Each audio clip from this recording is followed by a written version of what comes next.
The most popular actor in Mexico these days, Eugenio Derbez, has been making inroads with American audiences with films like One I Auditioned For, How to Be a Latin Lover, and Overboard. Overboard? No, the first one. Film critic Chuck Koplinski recently sat down to talk with him about his latest movie, Dora and the Lost City of Gold. You know the jungle. It's a part of you. But exploring is not a game. And you don't look before you leap. I'm okay, Boots. I love Dora. And one of the things I loved about it was, I think one of the most difficult things about a kid's film is making one that appeals to the kids and the adults.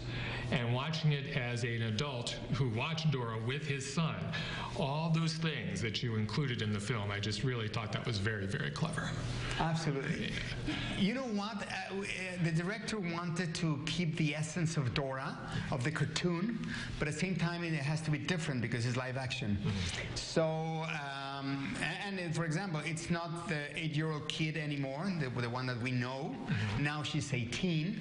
But that's good because now it connects better with a broader audience. Now you can bring your teenagers or your grandmother or grandfather and they will be entertained by this new version of Dora. So it's for the entire family, basically. Can you talk a little bit about working with your co-star, Isabella? She just seems like a ball of fire. And I can't imagine anyone doing the part other than her. No, she's amazing because first of all, she's Latina. She's a real Latina. She speaks both languages pretty well. And she's amazing. She's 17 years old, and she already did Transformers, Sicario with Benicio del Toro, Instant Family with Mark Wahlberg, and many, many more. And so she's amazing. She's a great singer and a great actress too. I read an interview you did recently in which you had mentioned that things are changing in Hollywood, and you were referring to the success of Black Panther and Crazy Rich Asians. And Dora seems just perfect to slip in those footsteps in this slot of time. Hopefully. What are you hoping, other than big box office, that this film accomplishes?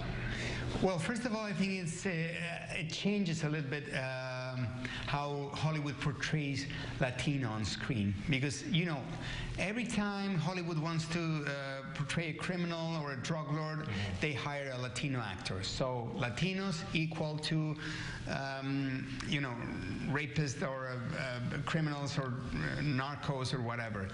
And now we have the chance, though, to see a beautiful movie about a great superhero that happens to be Latina, and it's a girl. So I think it's also inspiring for girls and especially for Latinas. I also loved how they also focused on learning and problem solving, which is another thing that I think that needs to be stressed as well. I know you moved your production company or set up a production company in Los Angeles. You moved 3 years ago. Yeah. What was the hardest part of that transition, and are you happy with how things are progressing with your company? Well, I did that because I discovered that I was always waiting for someone to call me and to offer me whatever role it was there. And usually it was the gardener or the waiter or the cook.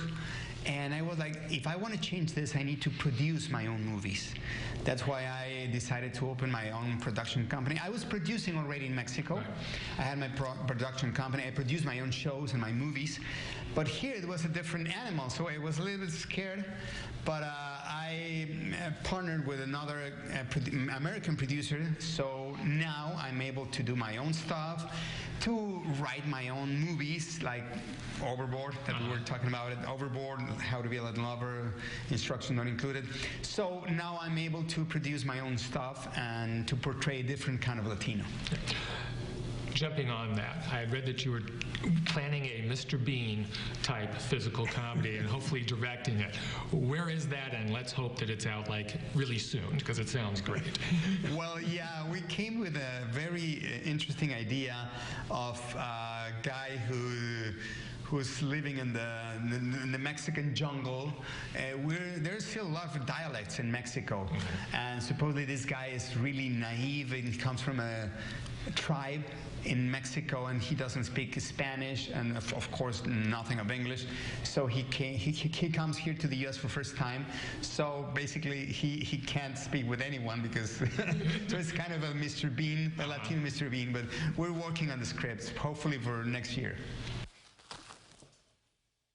Dora and the Lost City of Gold starts in theaters this Friday. Sorry, we're talking about milking cows at the State Fair. Chuck and Pam will review that movie tomorrow, and we'll see if it strikes gold with them. I bet it does.